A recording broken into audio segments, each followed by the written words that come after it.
Einige Fälle aus den Kriminalberichten sind so schockierend, dass man den Glauben an die Menschheit verliert.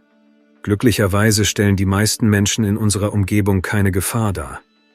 Heute sprechen wir über einen der besonders schockierenden Fälle auf dem Kanal. Partys und Alkohol sind immer Risikofaktoren für mögliche Straftaten, aber wenn es um die unruhige Lage einer nicht gerade sicheren Stadt geht, steigen diese Risiken um ein Vielfaches. Leider führten die Unvorsichtigkeit des Opfers und die Unaufmerksamkeit seiner Freunde zu einer schrecklichen Tragödie, die den gesamten Universitätscampus erschütterte.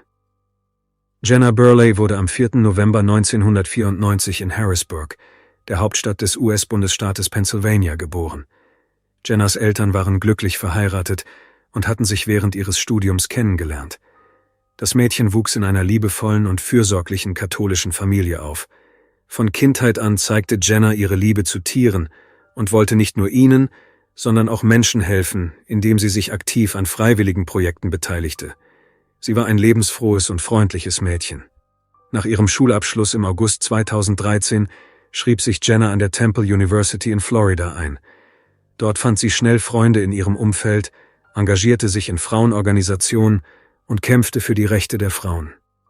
Jenna sah diesen neuen Lebensabschnitt als spannende Reise an, blieb aber eng mit ihrer Familie verbunden und besuchte regelmäßig ihre Verwandten zu Hause. Im Winter verbrachte sie viel Zeit mit Snowboarden in ihrer Heimat. Im Alter von 19 Jahren erlitt sie nach einem Sturz eine schwere Beinverletzung. Sie musste mit Stiften und Platten operiert werden und es begannen lange Monate der Genesung. Trotz der Schwierigkeiten kehrte Jenna im Sommer auf den Campus zurück, in der Hoffnung, dass die Wunde gut verheilen würde. Doch bald traten Komplikationen auf und sie wurde erneut ins Krankenhaus eingeliefert. Diese Zeit war für Jenna besonders schwer. Die aktive und energiegeladene Frau konnte sich nicht mehr frei bewegen und war auf einen Rollstuhl angewiesen.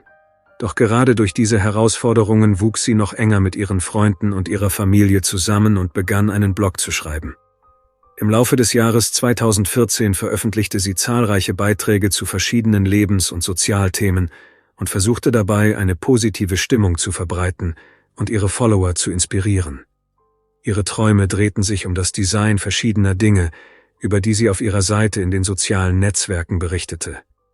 Im Jahr 2015 verwirklichte Jenna einen ihrer Träume. Sie begann, Designer-Halsketten herzustellen. Sie eröffnete einen kleinen Online-Shop und spendete 20% des Gewinns für wohltätige Zwecke. Trotz des scheinbaren Erfolgs wussten enge Freunde, dass in Jennas Leben nicht alles so glatt lief. Nach dem Trauma verschlechterte sich ihr psychischer Zustand. Sie war niedergeschlagen und durchlebte eine depressive Phase, die sogar eine Behandlung in einer psychiatrischen Einrichtung erforderlich machte. Diese Erfahrungen spiegelten sich in ihrem Blog wider, indem sie offen über ihren Kampf gegen Depressionen, Angstzustände und Aufmerksamkeitsdefizitstörung sprach. Da sie keine Zeit verschwenden wollte, strebte Jenna weiter nach einer Ausbildung. Im Jahr 2015 schloss sie erfolgreich das örtliche College ab und erhielt Unterstützung von Freunden, die ihr halfen, wieder in ein normales Leben zurückzufinden.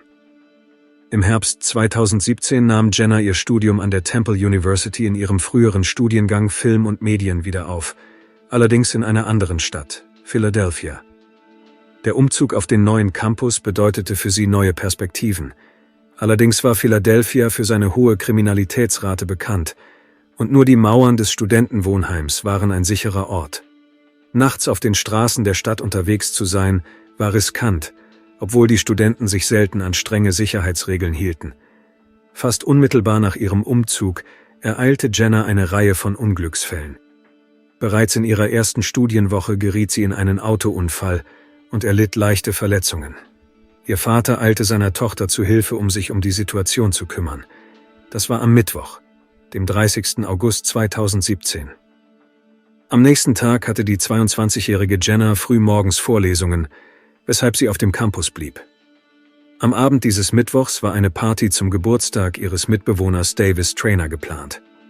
Dieser Feiertag fiel mit den für die Universität traditionellen wilden Mittwochen zusammen, an denen die Studenten ausgelassene Feste feierten.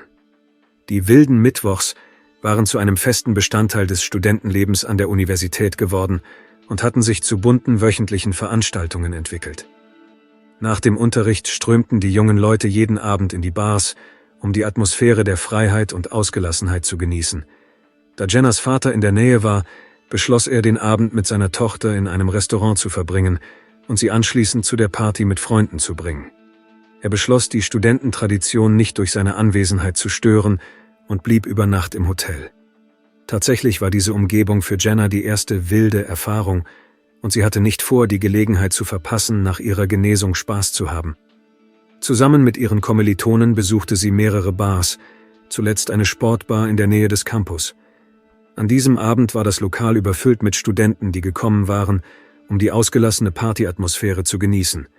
Dort traf Jenna einige Freunde, darunter auch den Geburtstagskind Davis. Gegen Mitternacht ging der junge Mann, in der Annahme, dass sie sich später wieder sehen würden, wenn Jenna ihren Abend beendet hätte. Die junge Frau tauchte jedoch nicht mehr auf dem Campus auf. Gegen 2 Uhr morgens, als die Bar zu schließen begann, zerstreute sich die ganze Gruppe und ließ Jenna allein zurück. Der junge Mann kehrte nach Hause zurück und legte sich schlafen, in der Erwartung, dass Jenna anrufen würde. Als er mitten in der Nacht aufwachte, bemerkte er, dass seine Nachbarin nicht gekommen war, was ihm seltsam vorkam. Als er sein Handy nahm, fand er mehrere Nachrichten von Jenna, darunter eine Bitte um Hilfe. Das beunruhigte den jungen Mann, und er antwortete sofort, aber die Nachricht blieb ungelesen. Der Mann wusste, dass die Bar bereits geschlossen war, und selbst betrunken hätte Jenna leicht ein Taxi nehmen und schnell zum Wohnheim gelangen können. Ihre Abwesenheit beunruhigte ihn jedoch.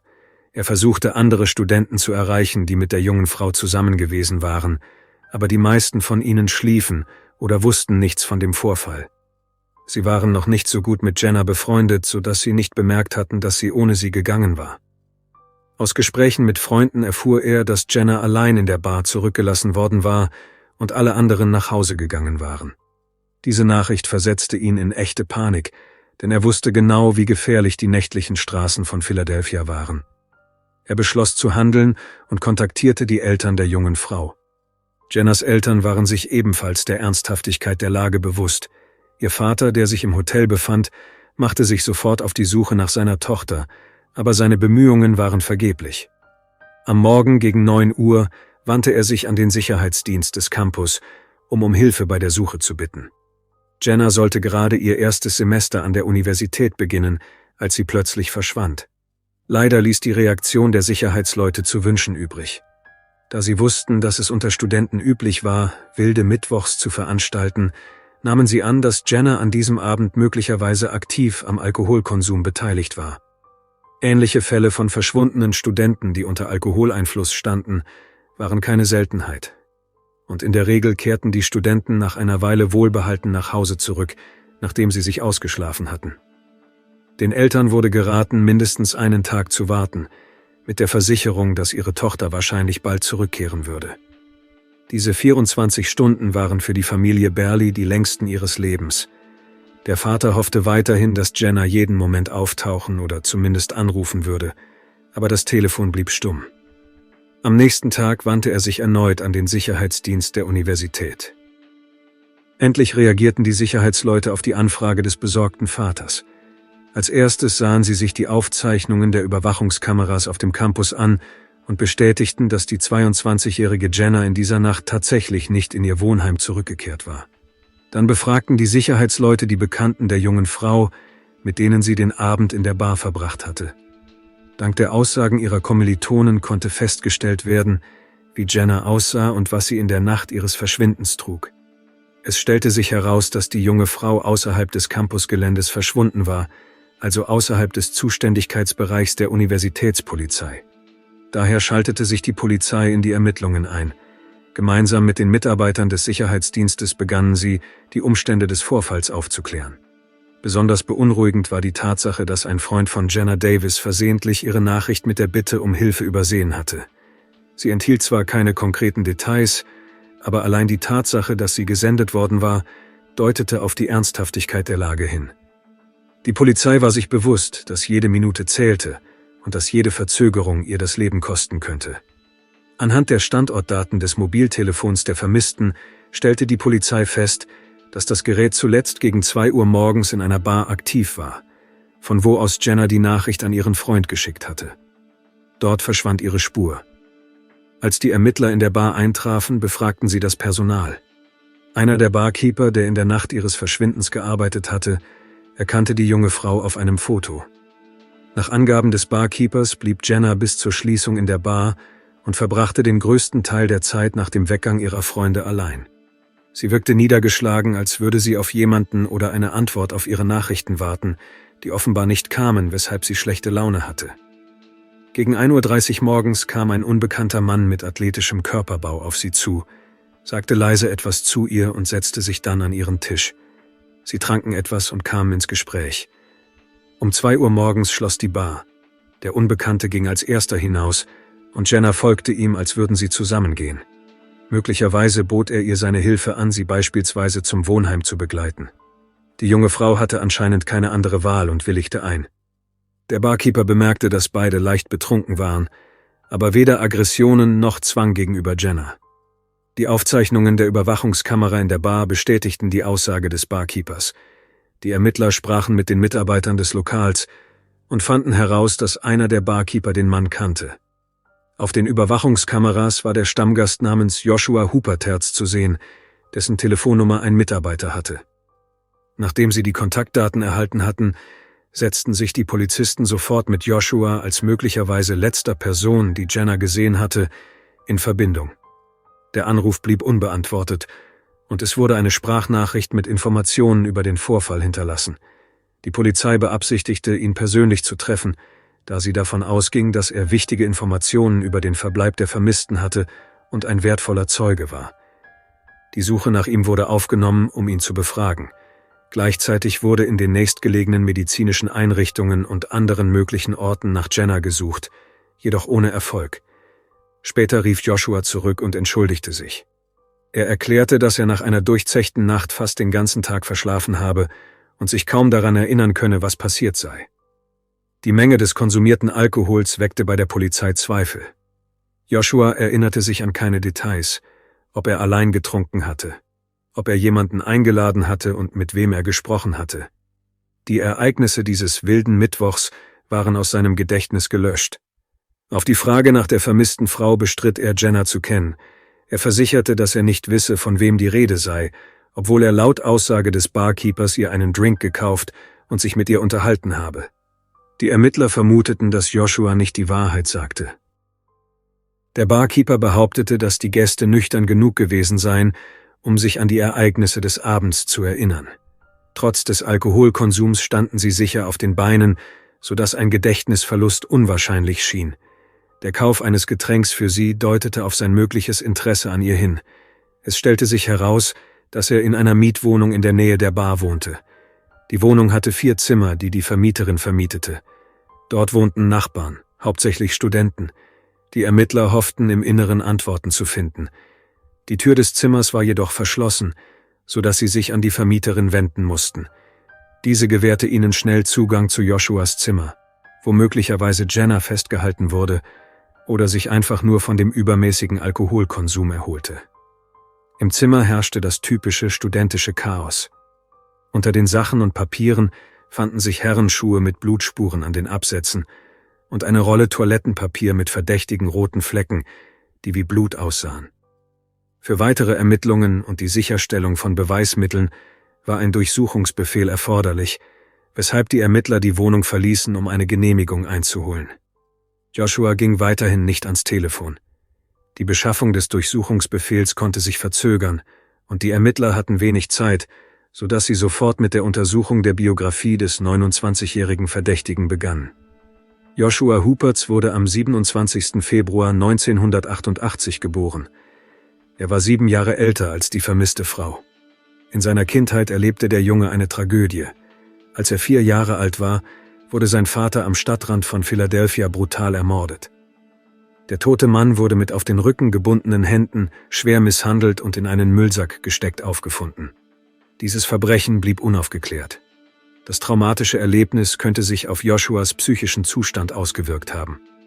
Angehörige der Familie gaben an, dass der Junge mit dieser Tragödie zu kämpfen hatte. Seine Weigerung, mit der Polizei im Fall von Jennas Verschwinden zusammenzuarbeiten, konnte durch sein starkes Misstrauen gegenüber den Strafverfolgungsbehörden erklärt werden, da der Tod seines Vaters nie aufgeklärt wurde. Die Ermittler zogen jedoch auch andere, düsterere Versionen seines Verhaltens in Betracht.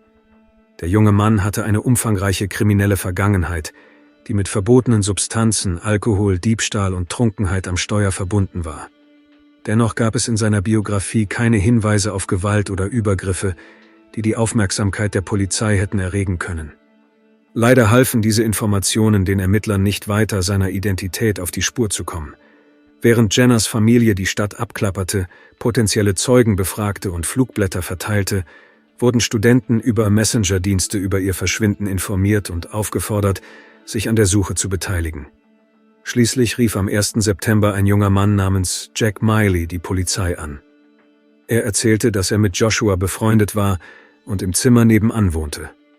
Am Abend des 30. August ging Jack mit seinem Freund in eine Bar, in der Hoffnung, Frauen kennenzulernen. Gegen Mitternacht verließ er die Bar zusammen mit anderen Studenten und wachte erst am nächsten Morgen mit einem starken Kater auf. Als er einen stechenden Geruch nach Reinigungsmitteln wahrnahm, ging er nachsehen, was los war. In der Küche stand Joshua und schrubbte eifrig den Boden mit Bleichmittel. Jack bemerkte tiefe Kratzer am Hals seines Freundes sowie eine Schnittwunde an dessen Hand, die einer Platzwunde ähnelte.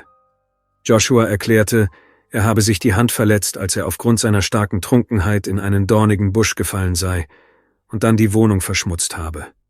Beide lachten über seine Ungeschicklichkeit. Danach ging Joshua ins Krankenhaus, um sich die Schnittwunde nähen zu lassen. Später teilte Joshua seinem Nachbarn mit, dass er zu Verwandten nach North Carolina fahren wolle. Obwohl sich die beiden schon lange kannten, hörte Jack zum ersten Mal von Verwandten von Joshua in einem anderen Bundesstaat, und die ungeplante Reise kam ihm verdächtig vor.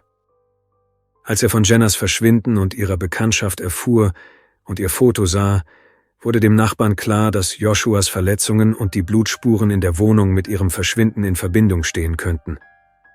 Da beschloss er, sich an die Polizei zu wenden. Angesichts der zahlreichen Ungereimtheiten in den Aussagen der beiden jungen Leute begannen die Ermittler zu vermuten, dass auch der Zeuge in das Verschwinden der jungen Frau verwickelt sein könnte, da er am selben Abend in derselben Bar gewesen war und mit Joshua in derselben Wohnung lebte. Um seine mögliche Rolle in den Ereignissen zu klären, mussten sowohl Joshua als auch Jenna gefunden werden. Nach einem Gespräch mit dem Informanten wurde ihm angeboten, sich mit seinem Freund in Verbindung zu setzen und zu versuchen, die Wahrheit über diese Nacht und seine mögliche Beteiligung am Verschwinden der Studentin herauszufinden. Joshua verschwand jedoch erneut und reagierte nicht auf Anrufe.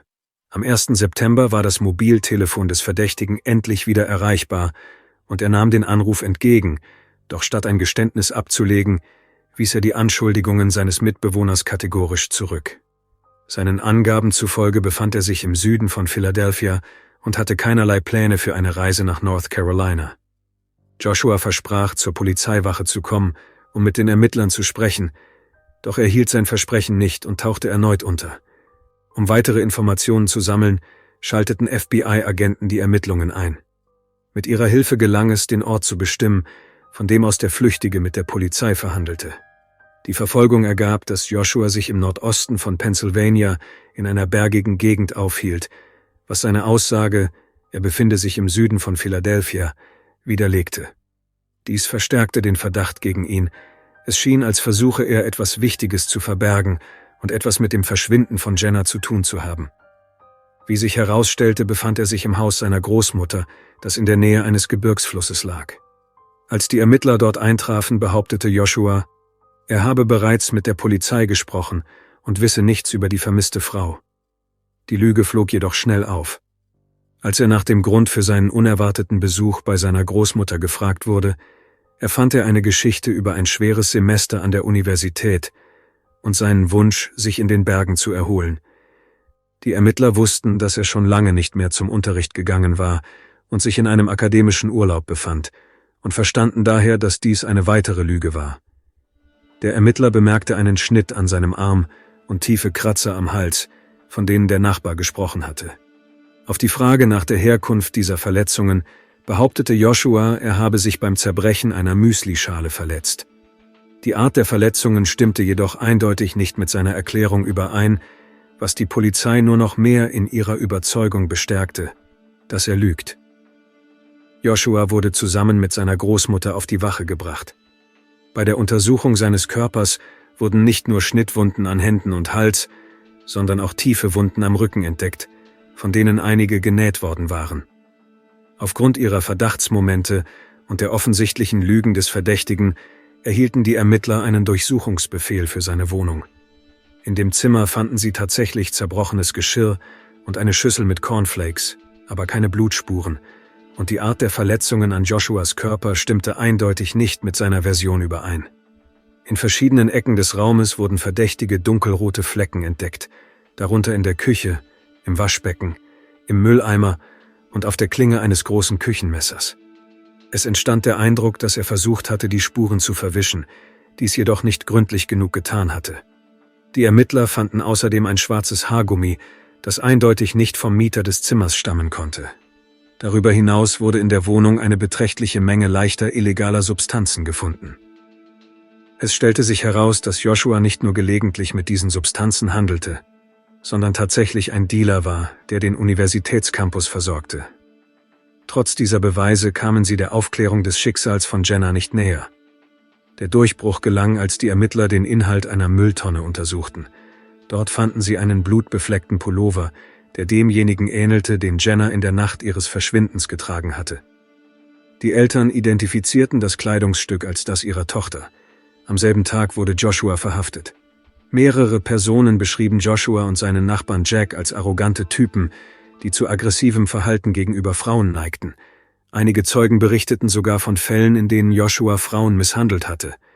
Nachdem neue Informationen aufgetaucht waren, meldete sich ein Mann bei der Polizei und gab an, dass der Verdächtige ihn für den Transport einer Ladung angeheuert und ihm dafür $200 in bar bezahlt habe.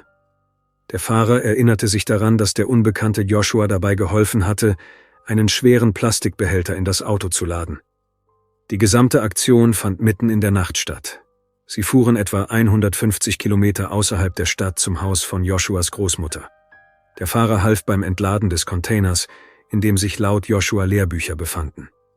Dieser Vorfall kam dem Mann seltsam vor, und nachdem er von Joshuas möglicher Verbindung zum Verschwinden der Frau erfahren hatte, wurde sein Verdacht noch größer. Wie sich herausstellte, hatte der Cousin des Verdächtigen beim Transport des Containers geholfen, dem Joshua ebenfalls gesagt hatte, dass er Schulbücher und Kleidung transportiere, und auch dieser hatte zu diesem Zeitpunkt keinen Verdacht geschöpft. Bald darauf wandte sich eine weitere Person an die Polizei, Joshuas Großvater. Er berichtete, dass er bei der Suche nach Schlangen in der Scheune auf etwas viel Schrecklicheres gestoßen sei, einen Plastikcontainer. Darin fand er die Leiche einer dunkelhaarigen Frau und meldete dies sofort der Polizei. Die eintreffenden Polizeibeamten fanden Jennas Leiche im Haus von Joshuas Großeltern. Die Leiche der jungen Frau war in einem erbärmlichen Zustand. Sie wies 140 Verletzungen auf, die auf eine brutale Misshandlung des Opfers hindeuteten. Die Polizisten befragten Joshua, verschwieg jedoch bewusst die Fundstelle der Leiche. Er bestätigte die Einzelheiten seiner Fahrten mit dem Container zum Haus seiner Großmutter, legte jedoch kein Geständnis ab. Trotzdem wurde er wegen Mordes und Beweismanipulation angeklagt. Der junge Mann weigerte sich, sich in allen Anklagepunkten schuldig zu bekennen. Die am 3. September durchgeführte Obduktion der Leiche von Jenna ergab, dass die Todesursache ein stumpfer Schlag auf den Kopf und Ersticken waren. Der Gerichtsmediziner stellte mehrere Verletzungen fest. Vermutlich schlug Joshua mit den Fäusten auf Jenna ein, zerschlug dann einen Teller auf ihrem Kopf und würgte sie. Am Körper des Opfers wurden eine Stichwunde am Arm und eine tiefe Bisswunde festgestellt. In der Wohnung des Verdächtigen wurde ein zerrissenes Kabel gefunden, das vermutlich zum Würgen verwendet wurde. Die Experten kamen zu dem Schluss, dass der Verdächtige über beträchtliche Kraft verfügte, die es ihm ermöglichte, dem Opfer den Kehlkopf zu brechen. Der Nachweis von Joshuas männlicher Flüssigkeit an den Intimstellen des Opfers deutete auf eine Vergewaltigung hin. Die Ermittler sichteten Aufnahmen verschiedener Überwachungskameras in der Umgebung und fanden Aufnahmen, die zeigten, wie Jenna und Joshua um 2:32 Uhr morgens das Gebäude betraten, in dem der Mann ein Zimmer gemietet hatte. Doch Jenna sollte diesen Ort nicht lebend verlassen. Einen Tag später trug Joshua ihre Leiche in einem Plastikbehälter hinaus, der später in einem Schuppen gefunden wurde.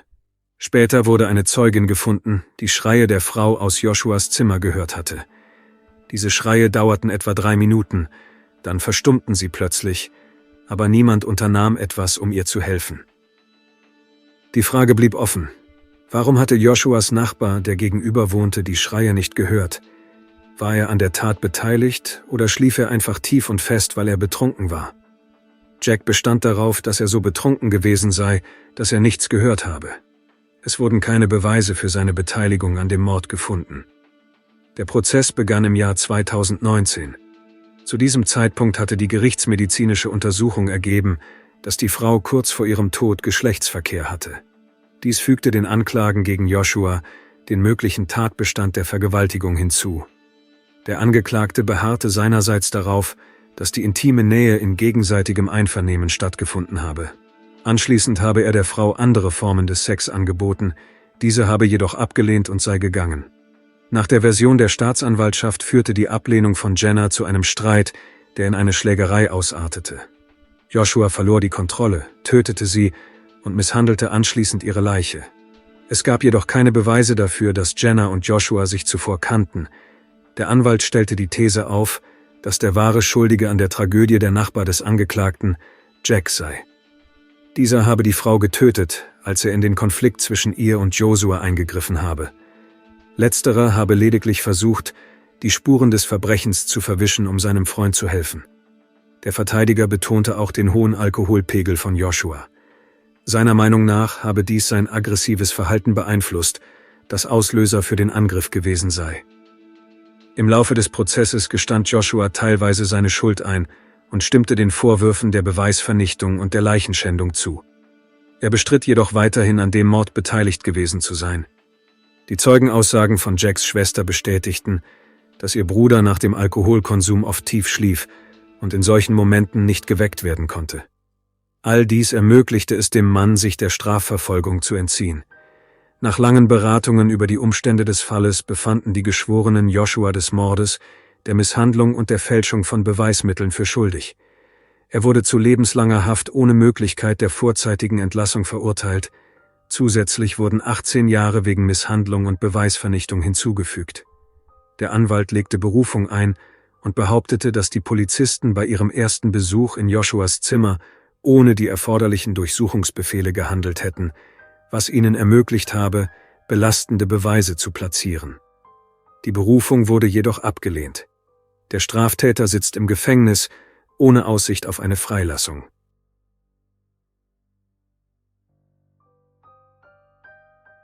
Danke fürs Zuschauen und passen Sie auf sich auf.